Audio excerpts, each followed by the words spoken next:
Imaginez le sifflement d'une aiguille électrique dans une ruelle sombre de Shinjuku. L'air est lourd, saturé d'encre et de suaire. Un homme est allongé, le dos offert au métal. Sur sa peau, une œuvre de sombre puissance. Un dragon géant, dont les écailles semblent scienter un rouge profond, symbole de son rang de Kumicho. Cet homme, c'est Tatsuya. Dans son monde, le mot « pardon » n'existe pas. On ne s'excuse pas avec des mots, on s'excuse avec du métal. Tatsuya a déjà sacrifié 2 phalanges de sa main gauche pour couvrir les erreurs de ses subordonnés. C'est le prix de la loyauté. Mais aujourd'hui, sous l'aiguille du maître tatoueur, il ne demande pas d'ajouter des flammes ou des fleurs de cerisier à son armure de peau. Il murmure une phrase qui fait s'arrêter le geste du tatoueur. « Recouvre-le. Tout. Je veux que le dragon disparaisse sous une croix. » Le tatoueur s'arrête, interdit. Effacer le dragon, c'est effacer sa famille, son honneur, sa vie même. C'est une condamnation à l'oubli, ou pire. Mais dans le regard de Tatsuya, il n'y a plus la rage froide du tueur. Il y a une fatigue immense, un vide que tout l'argent des tripots clandestins n'a jamais pu combler. Pour comprendre comment on en arrive là, il faut plonger dans ce que signifie être un membre de l'organisation. Au Japon, on ne choisit pas ce chemin par goût du mal. On le choisit parce qu'on est un paria, un homme sans père, sans racines, qui cherche désespérément une famille. Le clan vous offre tout, l'appartenance, la protection, la richesse. Mais il vous prend une chose en échange, votre âme. Tatsuya possédait Shinjuku. Il marchait dans la rue et les foules s'écartaient comme la mer devant Moïse. Il portait des costumes en soie italien à $5 000. Mais la nuit, une fois seul dans son penthouse, il regardait ses mains et il voyait des ombres qu'aucune lumière ne pouvait chasser. Il avait tout gagné, mais il s'était perdu lui-même. Le tournant n'a pas eu lieu sous les cerisiers en fleurs, mais dans la puanteur d'une cellule de dégrisement. Tatsuya y avait été jeté après une énième bagarre, l'esprit embrumé par le saké et la haine de soi. C'est là qu'il a revu Shinji. Shinji était son opposé, un ancien rival d'un gang ennemi, un homme que Tatsuya avait personnellement tenté d'éliminer des années plus tôt. Dans le code du milieu, Shinji aurait dû l'égorger. Mais à l'eau de cela, Shinji s'est approché avec une simple tasse d'eau. Ses mains aussi étaient marquées. Il lui manquait aussi des doigts. Mais son visage rayonnait d'une paix qui semblait irréelle dans cet enfer de béton. Shinji a posé la main sur l'épaule de celui qui voulait sa chute et a murmuré « Tatsuya, j'ai trouvé un maître qui n'exige pas mes doigts pour mes fautes. J'ai trouvé un maître qui a offert ses propres mains pour payer ma dette. » Pour un homme dont toute sa vie repose sur le sacrifice de soi pour son patron, l'idée d'un dieu qui se sacrifie pour ses serviteurs a été un électrochoc. C'était l'inverse total de tout ce qu'il connaissait.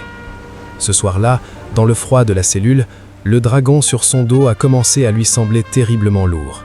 Trop lourd à porter. Le jour de la décision est arrivé. Dans l'organisation du syndicat, on ne démissionne pas, on ne rend pas son badge. On appartient au clan jusqu'à son dernier souffle. Partir, c'est trahir. Et la trahison dans le code de l'honneur souterrain ne connaît qu'une seule issue. Tatsuya s'est présenté au quartier général, un manoir traditionnel, caché derrière de hauts murs de pierre.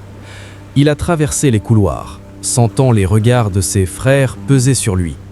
Il est entré dans la salle d'audience de l'Oyabun, le grand patron, l'homme qu'il avait adopté quand il n'était rien, qui lui avait donné le pouvoir et l'argent. Le silence dans la pièce était si lourd qu'on aurait pu entendre battre le cœur d'un insecte. Tatsuya s'est agenouillé. Lentement, il a retiré sa veste de soie, puis sa chemise. Il a dévoilé son dos. Le dragon n'était plus qu'une ombre floue sous les pansements de son récent détatouage. À la place, une marque nouvelle, encore fraîche, s'élevait. La croix du Christ. L'Oyabun a plissé les yeux. Une insulte pareille aurait dû signifier la fin immédiate pour Tatsuya. Mais Tatsuya a levé la tête. « Père, dit-il, en utilisant le titre sacré du clan, je ne peux plus servir 2 maîtres. Le dragon s'est éteint en moi. La lumière de Jésus a pris sa place. Je ne demande pas ma vie, je viens vous rendre mon honneur. » Contre toute attente, le grand patron n'a pas hurlé. Il a scruté le visage de Tatsuya. Il y a cherché la peur, mais il n'a trouvé qu'une paix surnaturelle, Une paix que même 30 ans de règne sur le milieu n'avaient pu lui apporter. Le vieil homme a fini par murmurer « Pars, mais si ce que tu as trouvé est plus fort que nos lois, ne le garde pas pour toi. » Tatsuya n'est pas allé se cacher dans un monastère. Il est retourné là où il avait régné par la terreur, dans les bas-fonds de Kabukicho. Mais cette fois, il ne portait plus d'armes. Dans une main, il tenait une Bible aux pages usées. Dans l'autre, il portait l'espoir pour ceux que la société avait rejetés. Imaginez cet homme marchant au milieu des néons. Ses phalanges manquantes sont visibles lorsqu'il tourne les pages de l'Évangile. Ses tatouages, bien que recouverts, sont encore devinés sous sa peau, comme les cicatrices d'une guerre passée. Il s'arrête devant les jeunes recrues du syndicat, ceux qui croient encore que la gloire se trouve dans l'obscurité. Il leur montre ses mains, il leur montre son dos. Vous cherchez un maître? Tatsuya porte toujours des marques. Mais ce ne sont plus des marques de servitude, ce sont des trophées de la grâce. Sa vie nous pose une question brutale. Si un homme qui a dirigé l'un des clans les plus redoutés du Japon a pu trouver la lumière, quelle excuse avons-nous pour rester dans nos propres ténèbres? L'histoire de Tatsuya ne finit pas dans un livre, elle continue dans chaque vie qu'il aide à reconstruire. Parce qu'au bout du compte, nous portons tous des tatouages invisibles sur nos cœurs. La question est, laisserez-vous la croix les recouvrir? Ces premiers jours de prédication n'ont pas eu lieu derrière un pupitre en bois verni. Ils ont eu lieu sur le bitume mouillé de Kabukicho, juste devant l'entrée d'un club de jeux clandestin qu'il gérait autrefois. Imaginez Tatsuya, debout sous une pluie fine qui fait briller le cuir de ses chaussures. Il n'a plus ses gardes du corps, il n'a plus son regard de prédateur. Il tient simplement une Bible noire, serrée contre son cœur comme un bouclier. Un groupe de jeunes recrues de l'organisation sort du club. Ils rient fort, l'arrogance chevillée au corps. En voyant Tatsuya, leur rire s'étrangle. Pour eux, c'est un fantôme, un traître ou un fou. L'un d'eux, un jeune homme aux cheveux décolorés, s'approche et lui crache au visage.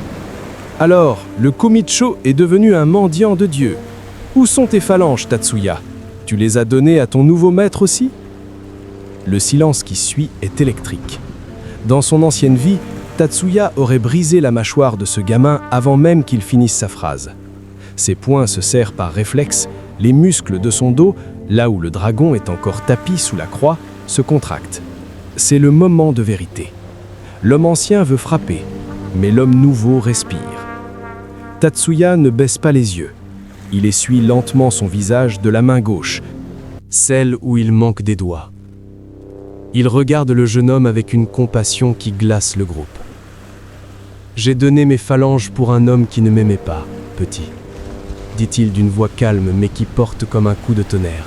« Mais j'ai trouvé celui qui a offert ses mains pour moi. Regarde-moi bien. Je ne suis pas venu mendier ton respect. Je suis venu t'annoncer que la prison dans laquelle tu entres a une porte de sortie. Je suis la preuve vivante que la lumière peut percer même le plus noir des tatouages. » Il ouvre sa Bible et commence à lire, sa voix s'élevant au-dessus du vrombissement de la ville. Les jeunes se détournent, mal à l'aise, car ils voient dans ses yeux quelque chose qu'ils n'ont jamais rencontré, une liberté totale. Tatsuya reste là, seul sous la pluie, transformant ce trottoir en sanctuaire. Ce jour-là, il a compris que sa vraie force ne venait plus de la peur qu'il inspirait, mais de la paix qu'il portait.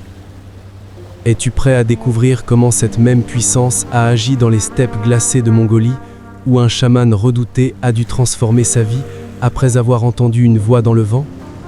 C'est une histoire de traditions anciennes, d'esprit et d'une victoire éclatante au-dessus des montagnes. Pour comprendre la culture complexe des organisations japonaises et les défis de la réinsertion de leurs anciens membres, vous pouvez consulter les rapports de The Japan Times ou les études de l'organisation Nakamura Christian Center.